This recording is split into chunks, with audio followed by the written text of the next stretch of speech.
Louvado seja nosso Senhor Jesus Cristo e sua Mãe Maria Santíssima, para sempre sejam louvados.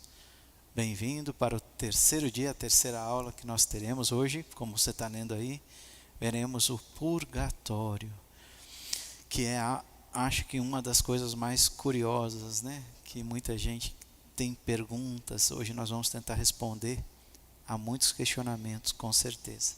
Vamos iniciar rezando, como fizemos e estamos fazendo todos os dias, em nome do Pai, do Filho e do Espírito Santo. Amém. Vinde, Espírito Santo, enchei os corações dos vossos fiéis e acendei neles o fogo do vosso amor. Enviai o vosso Espírito e tudo será criado, e renovareis a face da terra. Oremos. Ó Deus, que instruíste os corações dos vossos fiéis com a luz do Espírito Santo, fazei que apreciemos retamente todas as coisas segundo o mesmo Espírito, e gozemos sempre da sua consolação, por Cristo Senhor nosso. Amém. Ave Maria, cheia de graça, o Senhor é convosco. Bendita sois vós entre as mulheres, e bendito é o fruto do vosso ventre, Jesus. Santa Maria, Mãe de Deus, rogai por nós, pecadores, agora e na hora de nossa morte. Amém. Santos anjos, rogai por nós. Em nome do Pai, do Filho e do Espírito Santo. Amém. Então, parabéns aos que estão perseverando aí para assistir às aulas, né? É um pouco exigente, né? Mas é bom aprender, faz bem. Bom, o padre colocou aí uma frase logo de capa, tirada do livro do Macabeus. Eis porque ele mandou oferecer sacrifício expiatório pelos que haviam morrido, a fim de que fossem absolvidos do seu pecado. Ou seja, já tinham morrido e pediu oração para os falecidos. Só se reza por alguém que tem a chance de purificação. Também, se está no céu, não precisa mais de oração. Se está no inferno, não adianta rezar. Portanto, necessariamente essa passagem se refere ao purgatório. Ok? Vamos aprender sobre isso hoje. Então, nós vamos falar sobre o purgatório.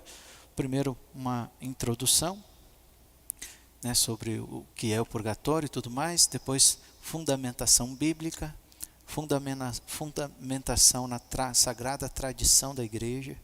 Depois veremos na liturgia. Depois veremos revelações privadas sobre a realidade do purgatório, né? E por fim, como nós podemos fazer para ajudar as almas do purgatório, tá bom? Vamos nos propor. Eu não sei se vai dar para dar numa aula só tudo. Talvez a gente tenha que dividir essa aula em duas partes. Vamos ver no andar da carruagem como vai ser, tá bom? Então vamos lá. Purgatório. Para começo de conversa, a pergunta básica do catecismo que responde para nós: o que é o purgatório? O compêndio do catecismo da Igreja Católica responde para nós. O purgatório é o estado dos que morrem na amizade com Deus. Portanto, é quem morre na amizade com Deus. Mas, embora seguros da salvação eterna, portanto, eles têm certeza que vão para o céu, precisam ainda de uma purificação para entrar na alegria de Deus. Portanto, as almas do purgatório nós chamamos de almas benditas. São almas que estão prontas, são certas que vão para o céu, só que não estão prontas ainda. Tem alguma purificação a ser feita e a gente vai aprender durante a aula. Purgatório aparece na Bíblia porque muita gente questiona assim: mas não tem essa palavra na Bíblia, não vejo palavra purgatório na Bíblia. Então, da onde que tira isso? Resposta: a palavra purgatório não aparece na Bíblia, mas a realidade aparece.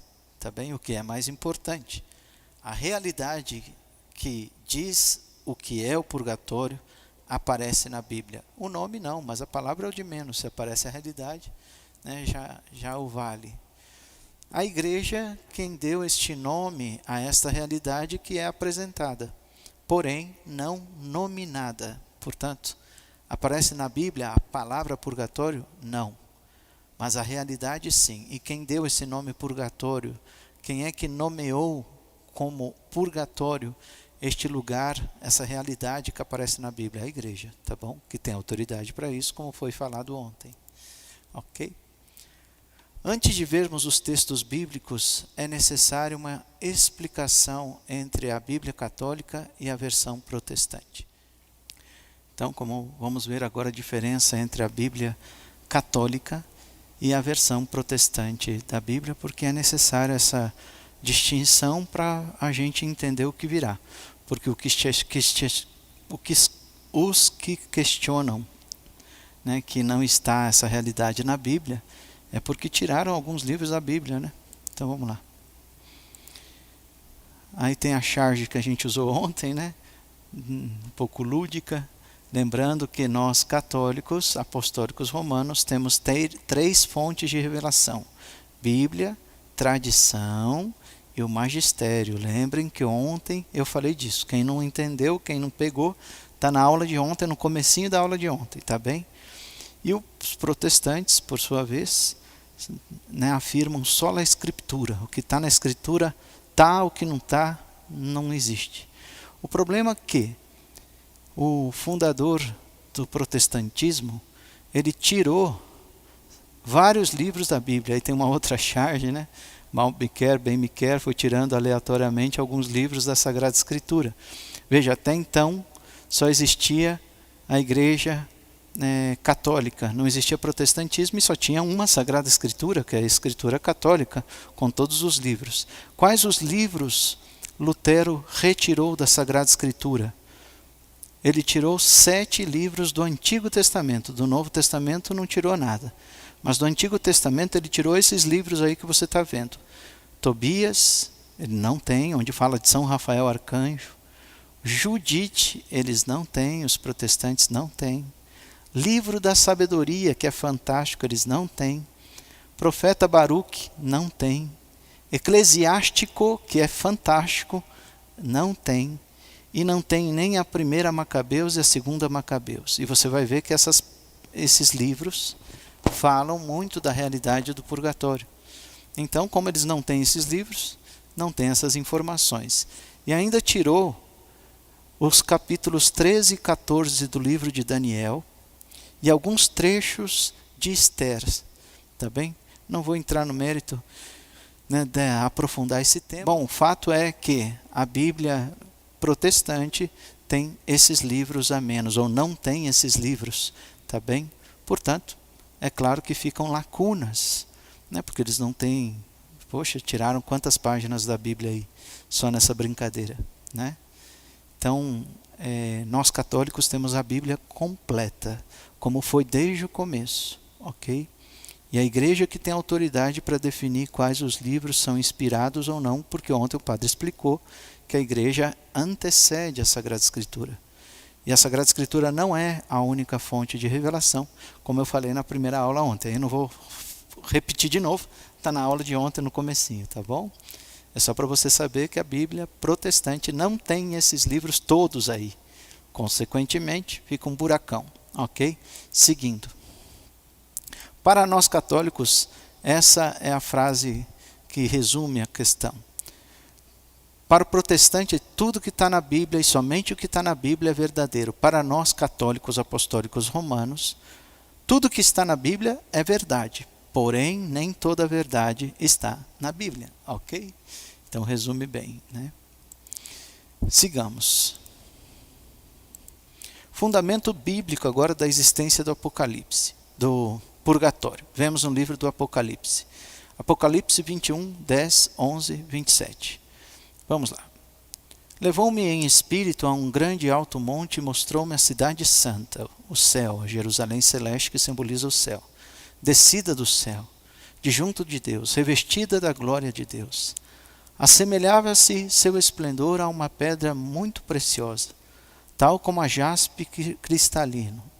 Nela não entrará nada de profano, ninguém que pratique abominações e mentiras, mas unicamente aqueles cujos nomes estão escritos no livro da vida do Cordeiro. Portanto, está dizendo aí que no céu, na Jerusalém celeste, o céu, não vai entrar nada de impuro, nada de problema, nada de errado, nada de pecado. Não existe pecado no céu. Não existe nada de errado no céu. Tem que se purificar antes.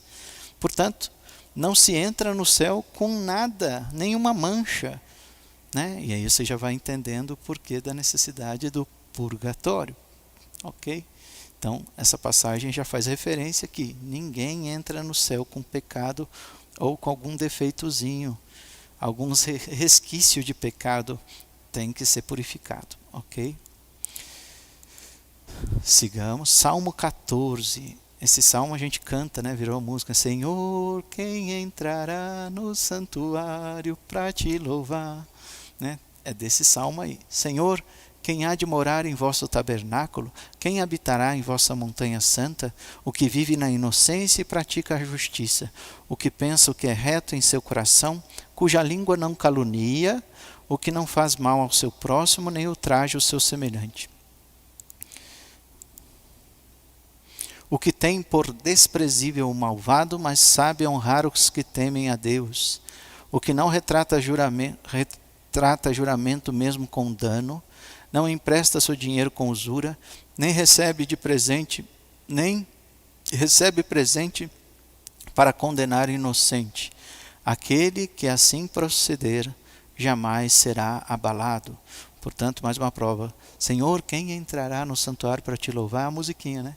Quem tem as mãos limpas e o coração puro, quem não é vaidoso e sabe amar.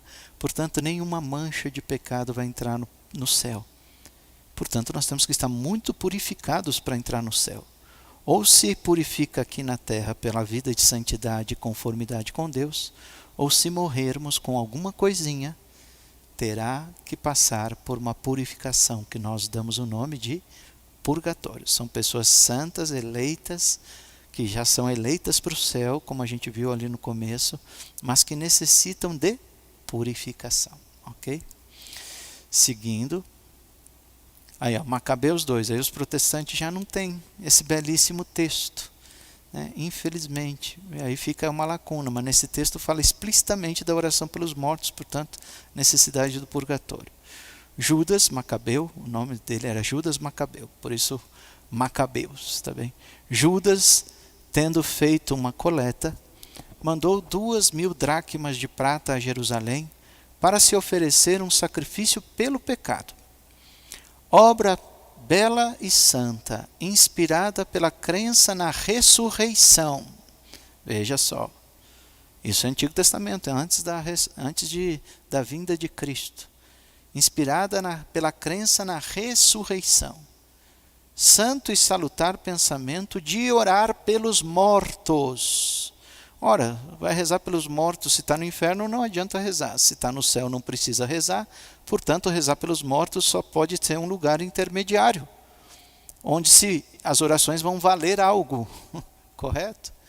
Eis porque ele ofereceu um sacrifício expiatório pelos defuntos, para que fossem livres dos seus pecados. Ou seja, a Sagrada Escritura diz que tem um lugar onde nós podemos rezar pelas pessoas, oferecer sacrifício expiatório pelos mortos, e eles, pelas nossas orações, são beneficiados para serem livres dos seus pecados, portanto, entrar no céu. Ok? Portanto, olha que maravilha esse texto de Macabeus, né? Ok? Sigamos. 1 Coríntios 3, 12, 15. Outra passagem.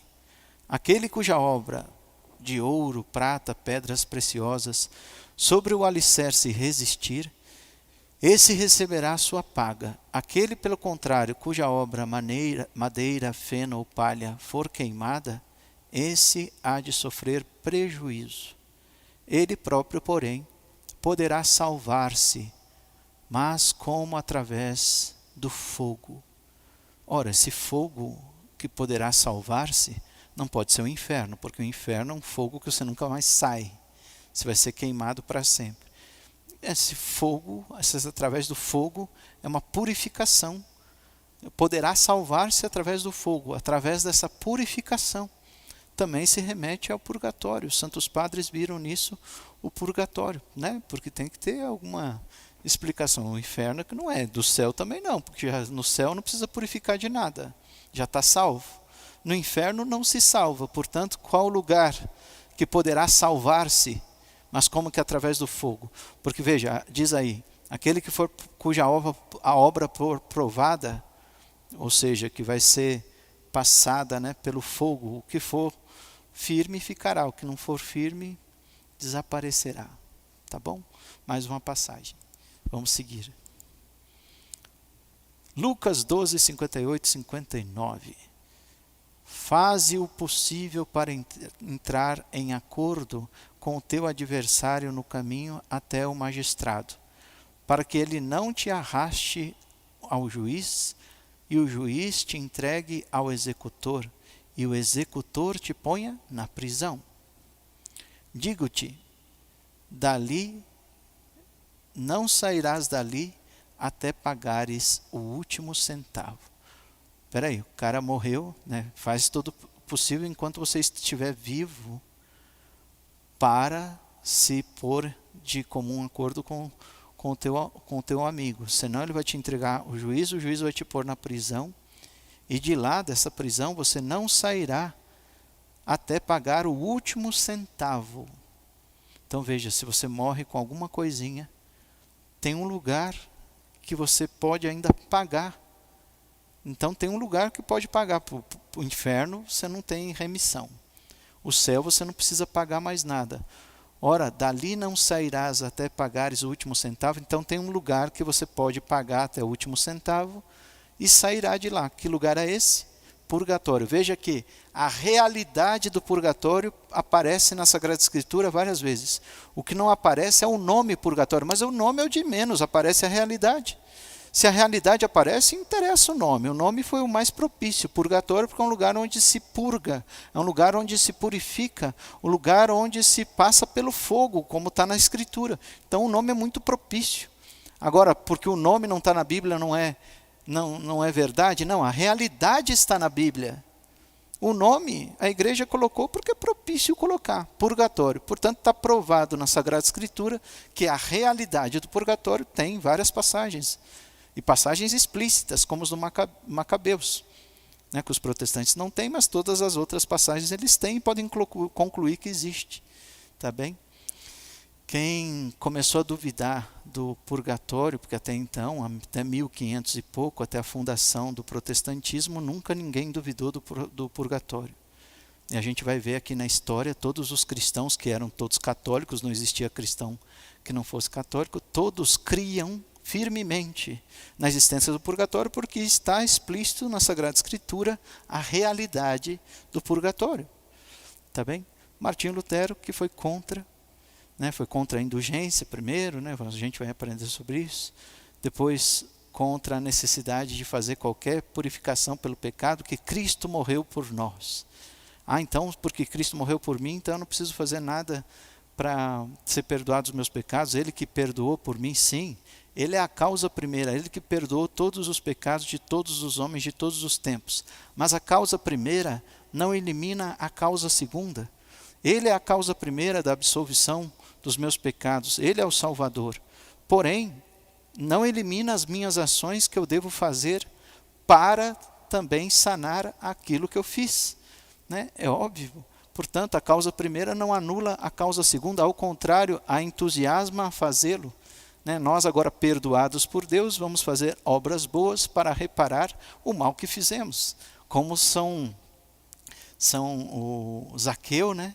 Quando Jesus entrou na casa dele, se eu defraudei alguém, vou devolver 4 vezes mais. Ora, se isso fosse errado, reparar as ofensas feitas a Deus, Jesus tinha dito, não precisa fazer, porque eu vou morrer no teu lugar. Não, Jesus disse, pois faça, e faz bem, também faz bem. Ora, a causa primeira não elimina a causa segunda, tá bom? Vamos lá. Cristo padeceu a morte em carne, mas foi vivificado quanto ao Espírito. Neste mesmo Espírito, ele foi pregar aos espíritos detidos na prisão. Foi inferno que não foi, né? E no céu não é prisão, é a vida eterna. O céu não estava aberto, Jesus que abriu o céu. Ele foi pregar, como a gente reza, desceu à mansão dos mortos, ressuscitou ao 3º dia. Aquele que outrora, nos dias de Noé, tinham sido rebeldes. Ele foi pregar aos espíritos detidos na prisão. Também se faz menção aí ao purgatório, tá bem? Que não é o inferno, e não é nem o céu ainda, é o purgatório, ok? Portanto, a realidade do purgatório existe, tá bom? O nome é o de menos. Fundamento racional, porque é racional pensar. Para onde iria uma alma que não é bastante santa para ir para o céu e nem bastante ruim para ir para o inferno? Ela deve ir para um local de expiação, que é o purgatório. Seria muito cruel botar alguém no inferno sendo boa, tendo alguma coisinha que não está certa, aí vai para o inferno de todo jeito, não está 100% puro. Então, se você não morreu 100% puro, vai para o inferno e ponto final. Então, ninguém iria para o céu, a não ser a Virgem Santíssima e alguns santos em alto grau de santidade, São Francisco e os mártires, e que apagaram todos os pecados em vida, e a reparação de todos os pecados em vida. Né? Não. Né? Nós concluímos racionalmente que necessita, por justiça, ter um lugar de purificação depois, como a Sagrada Escritura nos indica, 1000 citações que eu dei aí. Não seria razoável pensar que fossem para o inferno tais almas, né? Ainda agora a Sagrada Tradição. Lembra que o padre explicou ontem, tem a Sagrada Escritura, a Sagrada Tradição e o Magistério, as 3 balizas de um católico. Sagrada Tradição, veja o nosso irmão São Cipriano de Cartago, em 258, ou seja, pertinho de Cristo, como que eles criam no purgatório, tá bem? Veja aí. Oferecer o sacrifício por alguém ou por ocasião dos funerais de alguém. Rezar pelos mortos, tá bem? É uma prática comum. Veja, no Antigo Testamento, Macabeus fazia isso. E com mais razão ainda, no Novo Testamento, rezar pelos mortos é uma caridade, né, se estão no purgatório. Vamos lá. São João Crisóstomo, 407, diz assim: os apóstolos instruíram a oração pelos mortos e que esta lhes presta grande auxílio e real utilidade. Aqui é forte a citação, porque São João Crisóstomo, portanto, ele morreu em 407, está bem pertinho dos apóstolos, né? E ele diz, com todas as letras aqui, ele diz, os apóstolos instruíram a oração pelos mortos. Portanto, quem ensinou a rezar pelos mortos? Os apóstolos. E que esta lhes presta grande auxílio e real utilidade. A carta aos Filipenses 3:4. São João Crisóstomo, pertinho de Cristo, ali pertinho dos apóstolos. Portanto, igreja frequente, ali, igreja nascente, né? Portanto, aí, testemunho da tradição da igreja, está bem referendo aos apóstolos. Por isso que diz o texto de ontem. São Paulo diz: se atenham a tudo que a gente vos ensinou por palavras e por cartas, ou seja, transmissão oral e transmissão escrita. A escrita é a Bíblia. Transmissão oral é essa aí, Chegam até nós ensinamentos dos apóstolos que não estão na Bíblia. Mas está aí um homem de Deus, um santo, dizendo: os apóstolos instruíram a oração pelos mortos e que esta lhes presta grande auxílio e real utilidade. Carta aos Filipenses, a mesma comunidade de Filipenses que São Paulo fundou e pregava. Tem a carta aos Filipenses. Portanto, essa comunidade fundada por Paulo, depois São João Crisóstomo pregou para essa comunidade, escreveu carta para essa comunidade. Essa comunidade ouviu pregações do próprio apóstolo São Paulo. Tá bem? E aí o bispo, São João Crisóstomo, diz: os apóstolos instruíram a oração pelos mortos. Poxa, tá vendo? Fica claro, né? A Sagrada Tradição é linda, né? A Igreja Católica é linda. Veja que nós temos 2000 anos. Nós viemos dos apóstolos. Lembra da igreja ontem que o padre disse? A igreja foi profetizada no Antigo Testamento, instituída por Jesus, tu és Pedro, fundada na cruz, quando abriu o coração de Cristo e saiu sangue e água, e manifestada em Pentecostes. E olha aí, que coisa linda, é como uma árvore com muitos ramos, né, de 2000 anos. E uma está ligada com a outra, e nós pertencemos a esta igreja fundada por Cristo, né? A única fundada por Cristo. Sigamos. São Gregório Magno, 540-604. Veja o que diz. No que concerne a certas faltas leves, pecados veniais, deve-se crer que existe antes do juízo um fogo purificador, purgatório, segundo afirma aquele que é a verdade, Jesus Cristo, dizendo que se alguém tiver pronunciado uma blasfêmia contra o Espírito Santo, não lhe será perdoado nem no presente século, nem no século futuro. Essa passagem de Cristo que São Gregório está interpretando. Né? Eu podia ter colocado ela lá antes também. Jesus disse que tem pecado que não vai ser perdoado nem aqui, nem depois. Então quer dizer que tem um lugar que vai ser perdoado o pecado depois. E se tem um lugar que vai ser perdoado depois, não é o inferno, porque o inferno não tem mais perdão.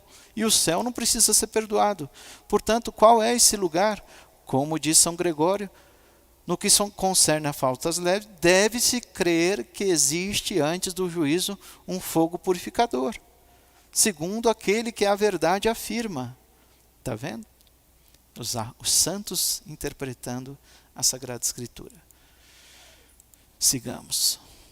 São Gregório Magno ainda. Desta afirmação podemos deduzir que certas faltas podem ser perdoadas no século presente, ao passo que outras no século futuro. Essa citação está no Catecismo da Igreja Católica, parágrafo 1031. Ok? Agora a tradição litúrgica, porque a liturgia é um lugar teológico também, e na liturgia a gente reza o que crê. Tem uma frase em latim que diz assim: lex credendi, lex orandi. Nós cristãos, né, rezamos o que cremos e cremos no que rezamos. Lex credendi, lex orandi. Nós cremos naquilo que, né, a forma com que a gente reza é a forma com que a gente crê. A forma com que a gente crê é a forma com que a gente reza. Portanto, a liturgia é a forma com que a gente reza. E a gente reza aquilo que a gente crê e a gente reza conforme aquilo que a gente crê.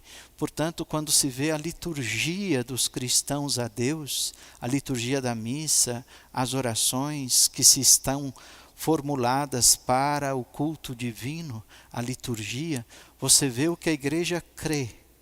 E ela reza aquilo que ela crê e crê naquilo que ela reza. Que coisa linda é a igreja.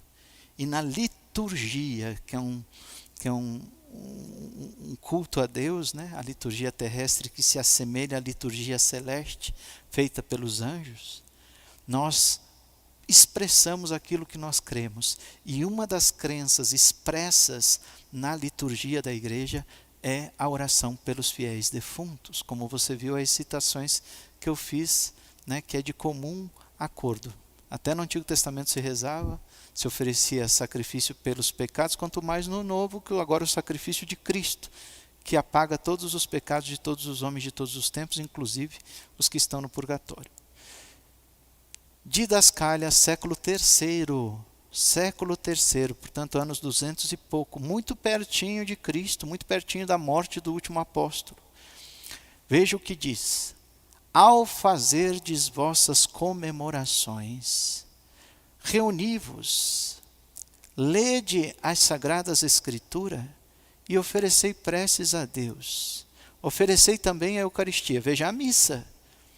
A missa a gente lê a Sagrada Escritura, a gente faz preces a Deus e oferece o sacrifício eucarístico, recebe o corpo e o sangue de Cristo. Tanto em vossas assembleias como nos cemitérios. Os cristãos, né, como você sabe, nesse século é proibido ser cristão, eles rezavam muito nas catacumbas. As catacumbas são cemitérios, onde estão os mortos. Tanto em vossas assembleias como nos cemitérios, tanto na reunião nas casas, porque não tinha igreja, ou nas catacumbas, nos cemitérios. O pão puro que o fogo tiver purificado e que a invocação tiver santificado, a Eucaristia, o corpo de Cristo, oferecei-o pelos mortos. Portanto, ofereça a missa, o pão puro que o fogo tiver purificado. Quem é que transforma o pão no corpo de Cristo? O Espírito Santo. O Padre invoca o Espírito Santo: derramai, santificai essas oferendas pelo Espírito Santo. E ali o fogo do Espírito Santo santifica, transforma o pão no corpo de Cristo, o vinho no sangue de Cristo. E diz aí: oferecei a Eucaristia pelos mortos. Lex credendi, lex orandi. Serapião de Tumes, século IV, veja, bem pertinho também, anos 300 e pouco. Por todos os defuntos dos quais fazemos comemoração, assim oramos. Veja como que eles rezavam: santifica essas almas, pois tu as conheces todas.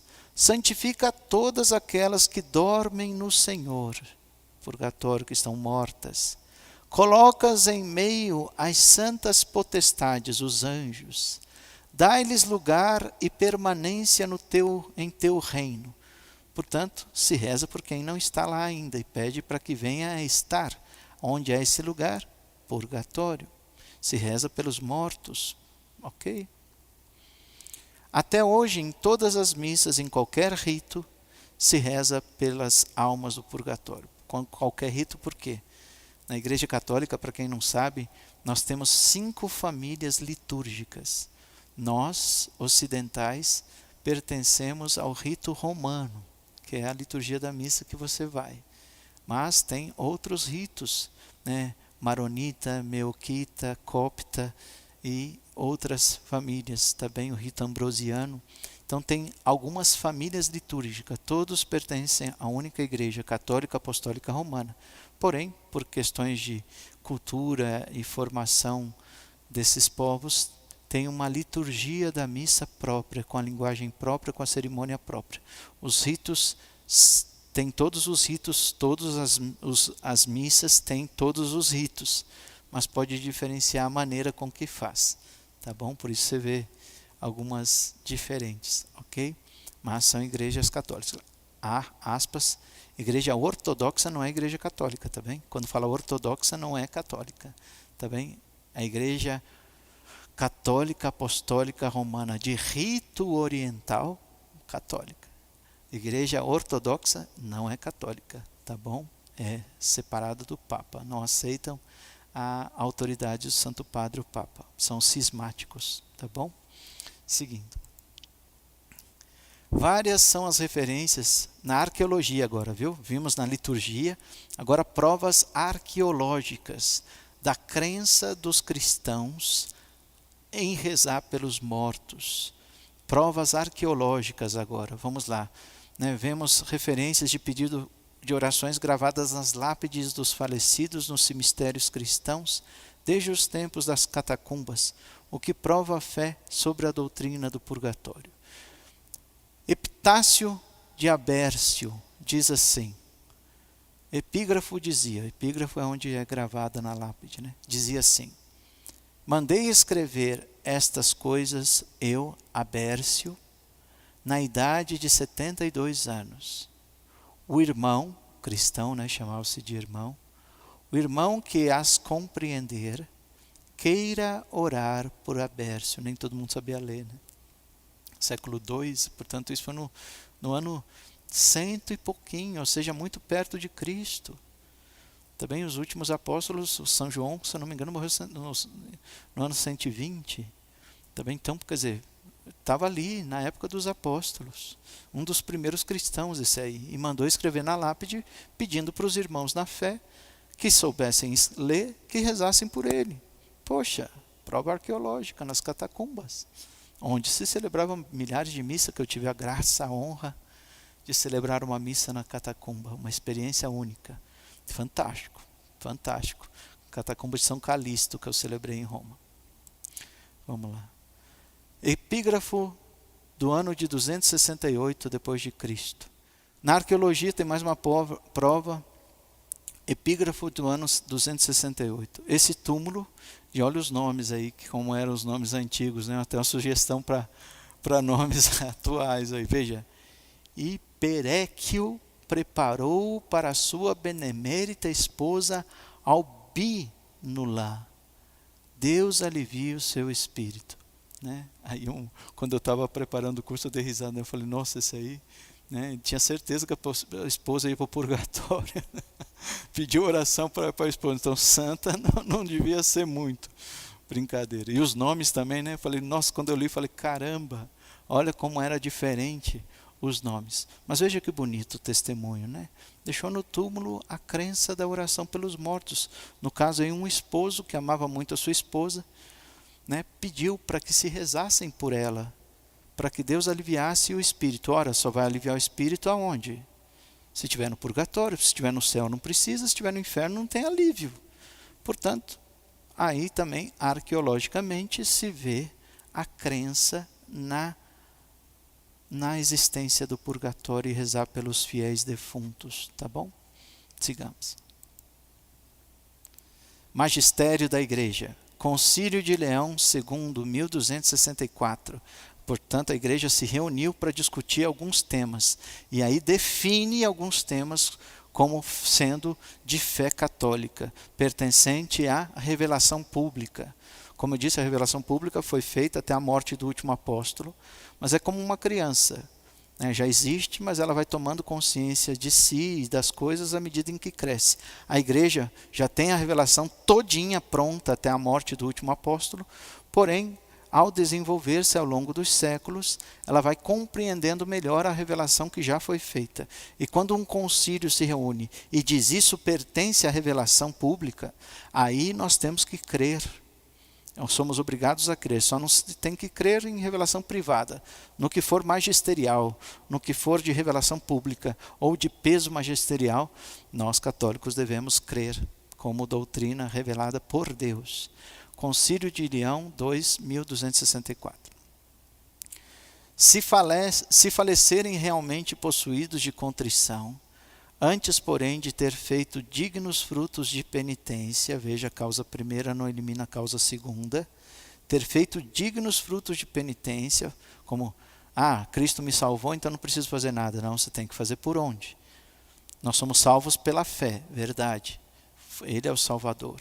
Mas não sem as obras, porque a fé sem obras é morta. Portanto, nós somos salvos pela fé, verdade. O bom ladrão, por exemplo, não teve tempo de fazer boas obras. Ele se aderiu a Cristo ali, e como ele não tinha o que fazer, Cristo o perdoou naquele momento extremo. Ele confiou e roubou o céu do Salvador. Ele é a causa primeira da nossa salvação. Mas a fé sem obras é morta. Para aqueles que podem fazer o bem, não o fizerem, ora, está contrariando aquilo que crê. Veja então, de ter feito dignos frutos de penitência por suas obras más, Cristo é o que nos pagou pelos nossos pecados. Nós temos que completar no que falta no sofrimento de Cristo. Nós somos a causa segunda e temos que imitar a causa primeira, que é Cristo, né? Ele deu o exemplo a seguir. Dei-vos o exemplo a seguir. O discípulo não é maior do que o mestre. Por suas obras más e por suas omissões, suas almas, depois da morte, são purificadas pelas penas purgatórias. Tá bem? Então, definição da igreja aí. Concílio de Leão, ainda segundo, continuando. Para aliviar estas penas, são de proveito sufrágio dos fiéis vivos, ou seja, orações, sacrifícios, oblações dos fiéis vivos em favor dos que estão mortos, a saber, o sacrifício da missa, oferecer a missa, como se viu desde o século II ali, as orações, as esmolas e outras obras de piedade que, conforme as instituições da igreja, são praticadas habitualmente pelos cristãos em favor dos outros fiéis. Está aí. Papa Bento XII, citei ontem, tá bem? Então basta lembrar lá, foi lindo, né? Eles dizem que, eles falam do purgatório, e que imediatamente após a morte vai para o céu, ou para o purgatório, ou para o inferno, imediatamente. Concílio de Trento, que foi espetacular, esse concílio foi espetacular, tem o Catecismo Romano, que é o primeiro compêndio de todas as verdades católicas, chama-se Catecismo Romano. O Catecismo atual é uma atualização do Catecismo Romano que foi feito no Concílio de Trento. Concílio Vaticano II, esse está bem pertinho de nós, 1962 a 65, pertinho da gente, o último concílio. Diz assim: até que o Senhor venha na sua majestade, juízo final, alguns dos seus discípulos peregrinam sobre a terra, igreja militante, somos nós. Outros, já tendo passado por esta vida, estão se purificando, estão no purgatório. E outros já vivem glorificados, já estão no céu. Santo Antônio, Santa Rita, né? Contemplando claramente o próprio Deus unitrino, tal como é. Lumen Gentium, 49 a 51. Está aí, está bem? A igreja é assim, né? Como você viu aí no Concílio Vaticano II, o padre fez um desenho só para ficar bem nítido. Então, o corpo de Cristo, né? Imagina o corpo de Cristo, entre aspas, dividido em 3 partes. A igreja gloriosa, que são os santos e os anjos que estão no céu. A igreja padecente, que são as almas do purgatório, que estão padecendo, e a igreja militante, que somos nós aqui na terra. Lembra que a ponte é o corpo de Cristo, né? Tem alguns que estão na terra, peregrinando, não atravessaram ainda, mas estão na ponte. Tem uns que estão quase entrando no céu, que são a igreja padecente, que estão no purgatório, e tem uns que já atingiram o céu, já passaram a ponte e já entraram na Jerusalém Celeste, que são os santos e os anjos do céu. Portanto, tem a igreja gloriosa, a igreja padecente e a igreja militante. Ok? Sigamos. Vamos voltar a tratar do purgatório em si. Vamos lá. Quem vai para o purgatório? Bom, vai para o purgatório todos os que precisarem de alguma purificação, como você viu no primeiro slide, né? O que é o purgatório. Quem vai para o purgatório? Quem está apto para o céu. Quem morreu na graça de Deus, pedindo perdão dos seus pecados. Portanto, morreu pedindo perdão dos pecados, mas tem alguma coisa ainda para purificar. E por isso não pode entrar no céu, porque no céu só entra quem tem as mãos puras, coração puro, lá, como a gente canta na musiquinha. Então, se tem alguma coisinha, tem que passar pelo purgatório. Quando a gente comete um pecado, todo pecado causa uma desordem. Tá bem? Todo pecado, como você viu, o pecado de Adão e Eva causou uma catástrofe que Cristo veio sanar. Todos os nossos pecados, pequenos ou grandes, comportam 2 penas. A pena temporal, que é para esse tempo, e as penas eternas, que é a ofensa a Deus, chamado pecado. Tá bem? Portanto, tem o pecado e tem as consequências do pecado. São 2 coisas, né? Existem as penas eternas, que é a ofensa a Deus, e os pecados temporais, que são os efeitos do pecado. Por exemplo, quando você vai se confessar, você é perdoado do pecado, da pena eterna. Mas as penas temporais, essa a gente tem que correr atrás para a gente se acertar. Portanto, né, aqui precisa bastante empenho, como diz São Paulo, cuidai da vossa salvação com temor e tremor.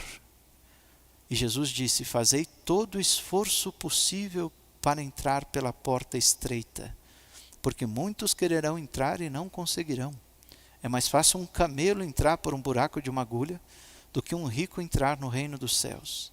Portanto, né, precisa correr atrás, né, quando a gente ofende a Deus, quando a gente comete algum erro, precisa reparar esses erros. Ah, mas Cristo não morreu por nós na cruz? Sim, mas nós não somos protestantes, né? Cristo morreu por nós, sim, ok. A gente confia na misericórdia dele, ele perdoa os nossos pecados, as penas eternas. Ah, mas ele não perdoa também as penas temporais? Perdoa, no caso do bom ladrão, perdoa as 2 coisas. Mas o habitual é que eu e você, saindo do confessionário ou após o batismo, que a gente vai fazendo obras de caridade, porque a caridade cobre uma multidão de pecado.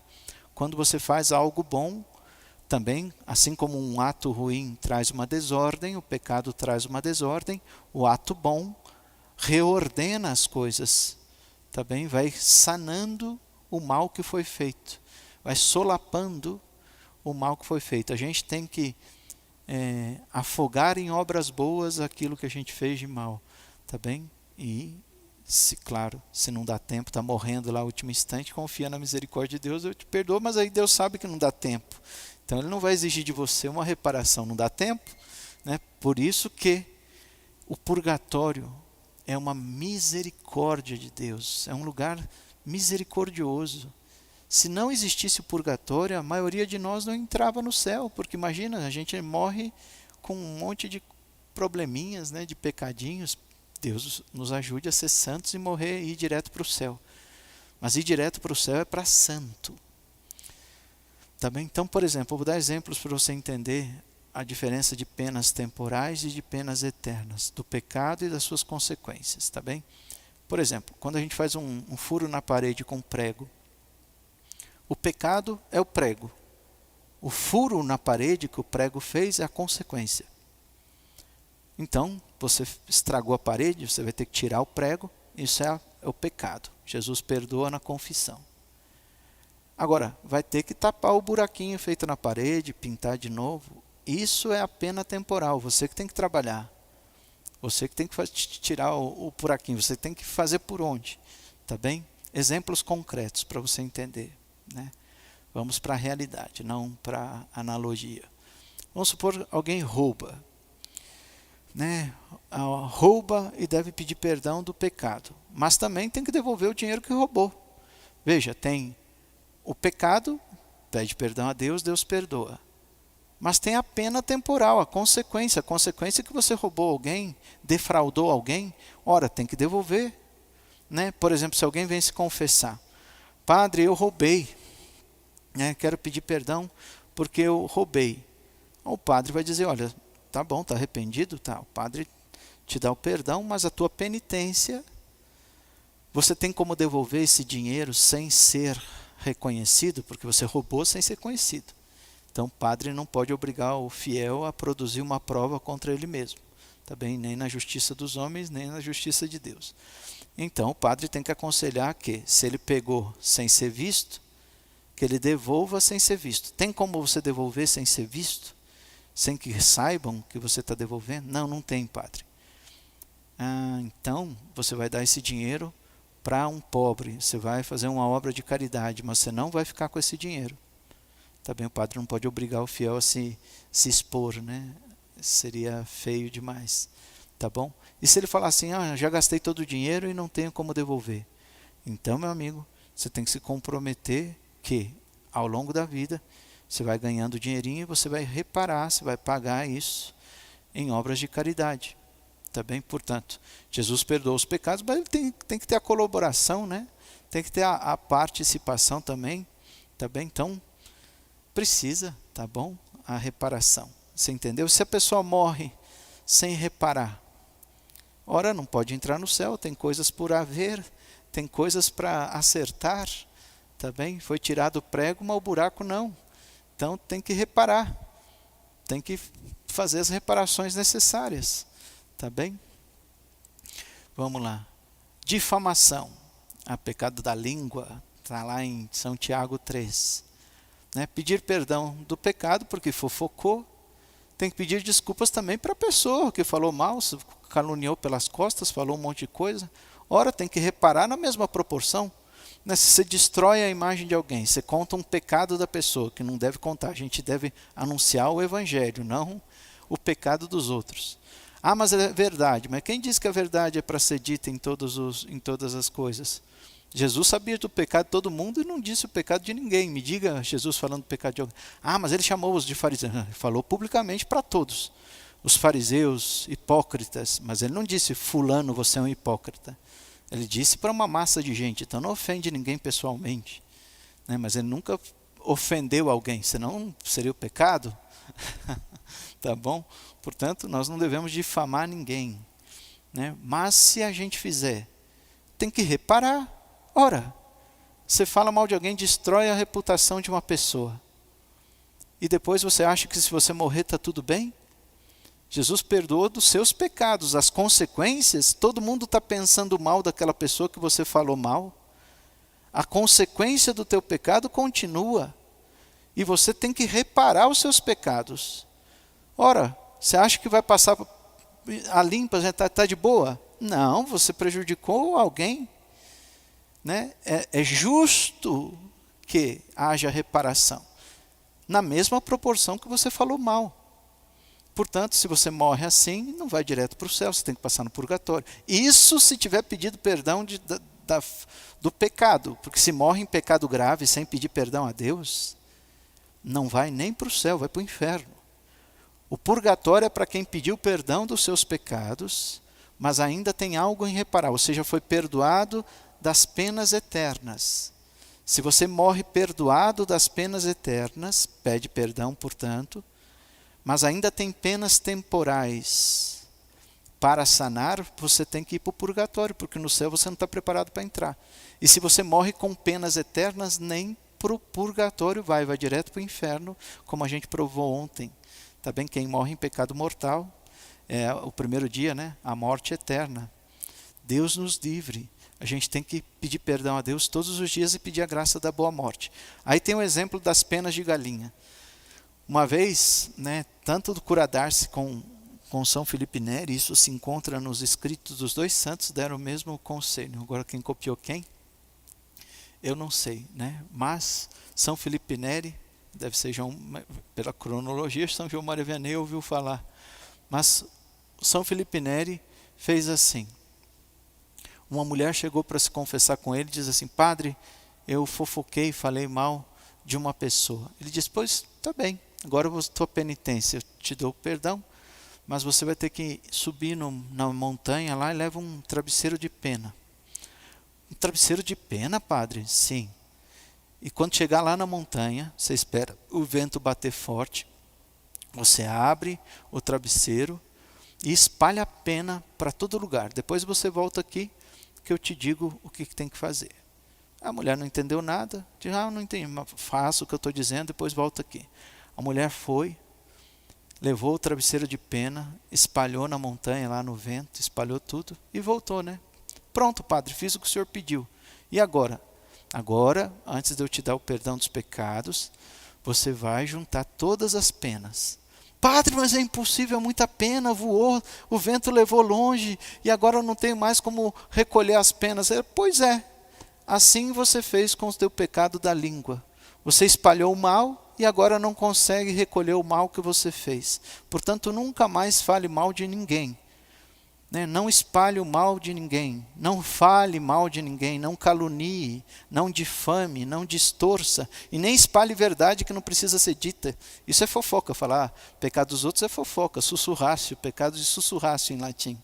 Tá bem? Fofoca, difamação, né? Penalizado pela lei civil e pela lei eterna de Deus também. E você morre sem reparar os pecados da língua, exemplo, qualquer pecado, né? Mas da língua é tão comum de fazer, né? Não entra no céu direto, tem que passar pelo purgatório. Será que, né?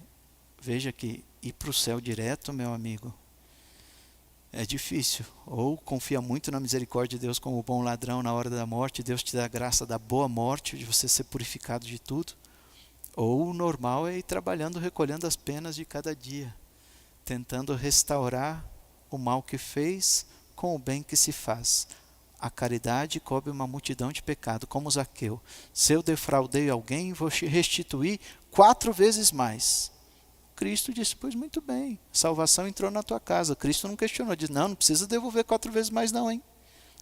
Eu vou morrer por você, imagina, não precisa não. A gente fez bem, salvação entrou na tua casa, Zaqueu. Parabéns, gostei da sua atitude. Também assim nós devemos fazer também, juntar as penas, devolver o que foi roubado, reparar o pecado que a gente tenha feito. Também qualquer um que seja, tem consequência eterna, que é perdoado na confissão, consequência temporal, que aí cada um vai ter que sambar conforme a música para reparar os seus pecados. Jesus é a causa primeira, nós somos a causa segunda, e uma não elimina a outra. Nós temos que fazer a nossa parte, ou morrer tentando fazê-lo. Aí Deus leva em consideração. O que não pode é deixar barato, tá bem? Vamos lá. Pecados internos. Também tem os pecados internos que ninguém fica sabendo, só a gente, né? Pensamentos e desejos. A gente pode pecar por pensamento. Opa! A gente julga as pessoas, passa raiva, mata uns 3, não é? A gente faz muito pecado por pensamento. Se você consente com os pensamentos, tem pecado que precisa ser reparado também nos pensamentos. Não vou entrar aqui nos méritos para a gente não se alongar demais. Tá bem? Imperfeições, mágoa, por exemplo. Tá bem? No céu, por exemplo, não entra ninguém magoado, meu amigo. Veja, mágoa não é pecado, mas gera pecado, porque a boca fala daquilo que o coração está cheio. Se você estiver magoado, você vai falar de quem você está magoado. Isso pode ser maledicência, né? Aí entra, né, o probleminha da língua. Então assim, vamos supor que, eu sempre dou esse exemplo aqui. Eu pergunto para você entender a necessidade do purgatório. Tá bem? Pode alguém entrar magoado no céu? Pode ter mágoa no céu? Pode ter mágoa no céu? Com certeza você aí do outro lado da tela está respondendo, não, não pode, padre. Sim, não pode. Imagina que Deus deixa alguém entrar, ele dá uma de bonzinho, né? Como se deixar o mal fosse ser bonzinho. Pode entrar no purgatório, você é a única pessoa que vai entrar magoada no céu. Se Deus permite uma pessoa entrar magoada no céu, o céu vira o inferno. Aí essa pessoa entra magoada no céu, vamos supor que brigou com a sogra. O exemplo de sempre. Né? Brigou com a sogra, brigou assim, magoazinha, foi almoçar na casa da sogra e a sogra deu aquela indireta, né? O meu arroz ele gosta mais porque eu faço assim, soltinho. E aquilo ali já, você fala, teu arroz, o que? Já por dentro você já, né, não sei o que, e chega em casa, no marido fala assim, você viu? Nem me defendeu. Tua mãe falou tal coisa que o arroz dela é melhor e você nem para defender o meu. Assim, né? E aí gera e fica com raiva da sogra que se junta com um monte de indiretas que você foi engolindo e que você não perdoou e de repente você tem um infarto fulminante. Você está em estado de graça, você pediu perdão dos seus pecados, está tudo certinho. Isso é um pecado pequenininho, né? Chama pecado venial. Aí você morre com as magoazinhas, com as bronquinhas com a sogra. Está perdoada, está com a confissão em dia. Teve infarto fulminante, morreu. Foi para o seu juízo particular. Aí, reprovada, tem mágoa. Né? Mas eu vou deixar você entrar no céu. Aí vamos supor que Deus deixa você entrar magoada com a sogra no céu. Única pessoa no céu com mágoa. Aí você está lá conversando com Santa Teresinha no céu, conversando com São Bento e tal. De repente, sei lá, na placa do céu, lá, anúncio. Sogra, o nome da tua sogra. Entrada no céu, fulano. A festa no céu para receber. Você é a única que não vai festejar. Falar, olha só quem está entrando. Se Deus soubesse o que ela fez de mim, falou mal do meu arroz. Então veja, se tivesse uma magoazinha no céu, o céu seria um inferno, seria fofoca, seria maledicência. Você não se alegraria com a pessoa que você está magoada entrando no céu ou recebendo um prêmio, você ia ficar ofendido. Portanto, veja, se você tiver uma mágoa quando morrer, se nós tivermos uma mágoa, a gente já não entra direto no céu. A gente necessita de purificação. E que lugar que nós vamos nos purificar? Purgatório. Se for uma coisinha pequena dessa, você fica pouco tempo no purgatório. Mas se for coisas grandes, né? Imagina você falou mal de um monte de gente. Bom, as consequências estão ali. É claro que vai ficar mais tempo no purgatório. Uma vez, as criancinhas de Fátima, Lúcia, Jacinta e Francisco, que viam Nossa Senhora de Fátima, estava achando a segunda aparição. Então muita gente, quando teve a segunda aparição, fala, Lúcia, quando Nossa Senhora aparecer, pergunta se a fulana que morreu está no céu. Pergunta se o ciclano que morreu está no céu. E Lúcia fez. Aí Nossa Senhora apareceu, Lúcia disse, a senhora da onde é? Sou do céu. Nossa Senhora respondeu. E aí ela perguntou, eu vou para o céu? Nossa Senhora disse, sim, vai. E Jacinta vai para o céu? Sim, vai também. E Francisco vai para o céu? Sim, mas tem que rezar muitos terços. O menino tinha 9 anos. Imagina eu e você quantos terços temos que rezar. Está vendo que a gente tem que correr atrás do prejuízo? Né? Deus faz a parte dele, a gente tem que fazer a nossa. E aí Lúcia perguntou, a menina fulana tal, né? Português de Portugal, fulana tal, está no céu? Nossa Senhora, sim, está no céu. E a menina X, que morreu, está no céu? Não, está no purgatório e ficará no purgatório até o fim do mundo. A menina tinha 14 anos. E Nossa Senhora disse, fulana está no purgatório e ficará no purgatório até o fim do mundo. O que fez, não sei. Mas 14 anos naquela época, 1917, garanto que não é pecado parecido com os que se faz no dia de hoje. Portanto, não se brinca com Deus. Né? Deus perdoa, mas Deus também é justo. Também a gente tem que correr atrás do prejuízo. Repito, quando está na hora da morte, se você dá um golpe na misericórdia ali, Deus perdoa os pecados. Ou quando recebe indulgência, como a gente vai ver, Deus perdoa também as faltas temporais. Mas são em ocasiões supremas da misericórdia de Deus, tá bom? O normal é a gente ir atrás do prejuízo, tá bom? Está magoado, tentar sanar as mágoas. Ofendeu alguém, tente se reconciliar com teu irmão antes de morrer, senão o teu irmão vai te entregar para o juiz vai te entregar para o executor, que vai te colocar na prisão, e de lá não sairás até pagares o último centavo, diz Cristo. Tá bom? Então temos que correr atrás. Concluímos que muito difícil não passar pelo purgatório, mas muito difícil. Eu me admiro quando vou no velório, né? Todo mundo quer que o fulano, é tão bom, foi para o céu. Não é assim. Para ir para o céu não basta ser bom, tem que estar unido a Cristo e ser santo. Ter reparado todas as faltas da vida em Cristo, ou receber indulgência. Né? Portanto, não é tão simples assim. Tá bom? Temos que ver. Santa Teresa de Jesus, Santa Teresa de Ávila, ela tinha o dom de ver as pessoas que iam para o céu direto ou para o purgatório. Então, quando morria uma freira, um monge, um padre, ela sabia se estava no céu ou não. E de todas as pessoas que ela conheceu em vida, que morreram enquanto ela estava viva, só 3 conhecidos dela entraram direto no céu. São Pedro de Alcântara foi um.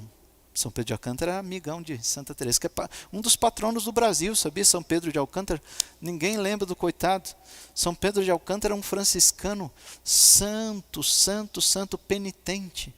Ele, para ter uma ideia, um homem tão penitente, tão santo, uma vez ele fez penitência de não olhar para o alto, ele só olhava para baixo.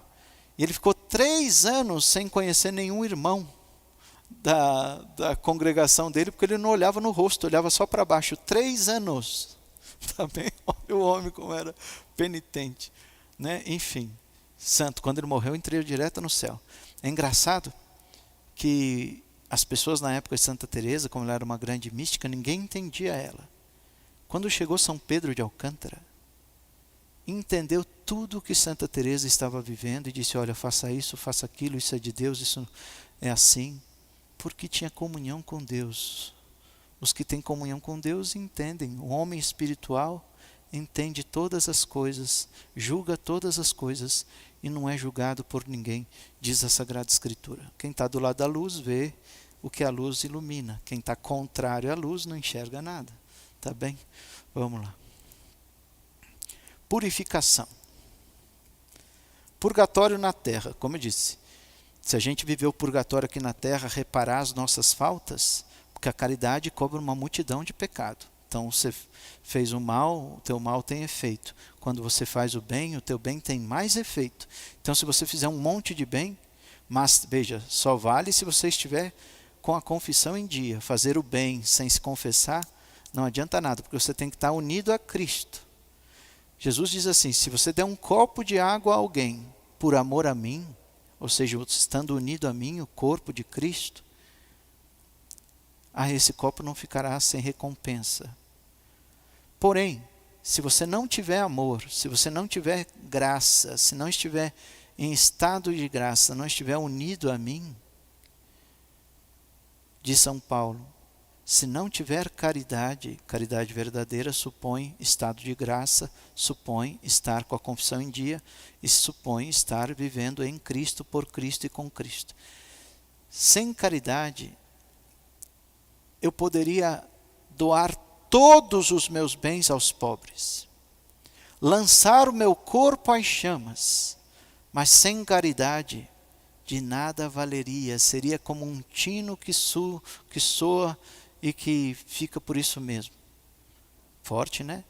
Então veja, as nossas ações boas, para terem valor meritório diante de Deus, devem ser feitas em Cristo, por Cristo e com Cristo, em estado de graça. Aí cobre uma multidão de pecado, fora isso não. Lembrando que nós católicos não somos uma ONG. Nós não somos ONG, nós somos uma igreja. E a igreja é o corpo de Cristo. Portanto, você é um membro vivo do corpo de Cristo se estiver com a confissão em dia. Se estiver em união com Cristo, movido pelo Espírito Santo. E na caridade de Cristo, em Cristo, com Cristo e por Cristo, qualquer copo de água que você fizer, atinge a eternidade. Se não estiver unido a Cristo, o único que atinge a eternidade é Cristo. Se você está pela ponte, atinge o céu. Se você não está na ponte, tudo que você faz só vale para aqui a terra. Não tem efeito celeste. E diz Cristo: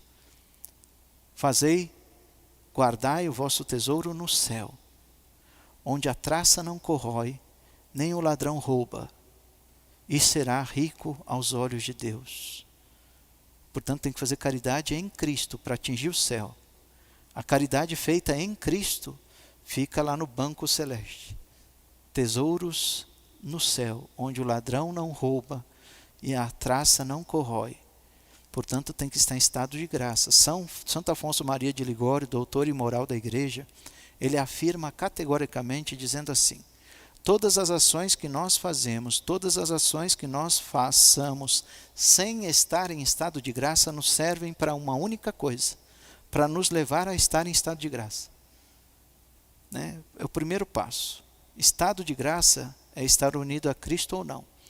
Está absolvido das penas eternas e unido a Cristo, e aí sim reparar as penas temporais com caridade. Quem fizer isso, uma vida santa, unido a Cristo, por Cristo, com Cristo, vai sanando os seus pecados e as consequências dos seus pecados e alcançando méritos e guardando tesouros no céu. Quem fizer assim, quando morrer, vai direto para o céu. Quem for santo nessa terra, vive o purgatório nessa terra. Uma doença que você tenha vivido em Cristo, purga e você não vive no purgatório. Tudo que você fizer em Cristo, quer comamos, quer bebamos, quer façais qualquer coisa, fazei por amor a Cristo. Por amor a Cristo. E assim o agradará, tá bem? Portanto, lembra sempre, causa primeira não elimina a causa segunda. Nós, ao contrário, somos motivados por ela, ok? Purgatório em si, aí é para quem não viveu purgatório aqui na terra. Quem foi santo direto, vai direto para o céu. Não tem voo sem escala, vai direto para o céu. Destino, vida eterna, vai direto. Agora, quem não foi santo aqui, aí vai ter a graça da misericórdia de Deus, que nos dá a chance de ser purificado antes de entrar no céu, num lugar chamado purgatório. Se não fosse o purgatório, meus irmãos, se Deus não inventasse o purgatório é uma invenção da misericórdia de Deus, que quer nos salvar até depois da morte. Se ele fosse severo e só entrasse quem fosse santo na terra, com respeito, pouquinhos entrariam no céu. Se tem muitos no céu, é por causa da intercessão de Nossa Senhora na hora da morte. Rogai por nós agora e na hora da nossa morte. E porque existe o purgatório. Tá bom? Portanto, purgatório é para quem pediu perdão a Deus dos pecados eternos, foi perdoado e só tem pecado temporal para pagar. Ou imperfeições, como mágoas, fundinhos de maldade, coisas leves. Pecados eternos, pecados com consequências eternas, não vai para o purgatório, vai para o inferno. Portanto, a gente tem que pedir perdão a Deus antes de morrer. tem que estar em amizade com Deus, tem que estar em Cristo, com Cristo e por Cristo, tá? Espero estar bem claro isso. Vamos lá.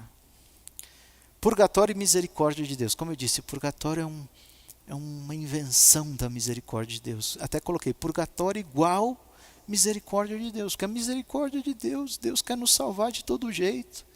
Só vai para o inferno quem quer, porque o céu está aberto, o purgatório ainda é mais uma chance para a gente ir para o céu. Tá bem? Lugar de sermos purificados no amor.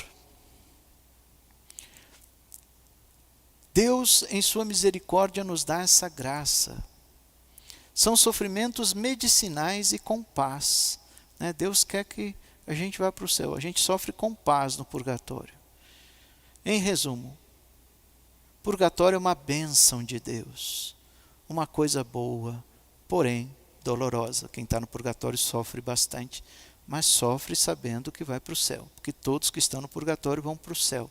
São as almas aptas, né? Sentença dada por Cristo. Céu, porém, tem que passar pelo purgatório por causa disso, disso, disso e disso. Tá bom?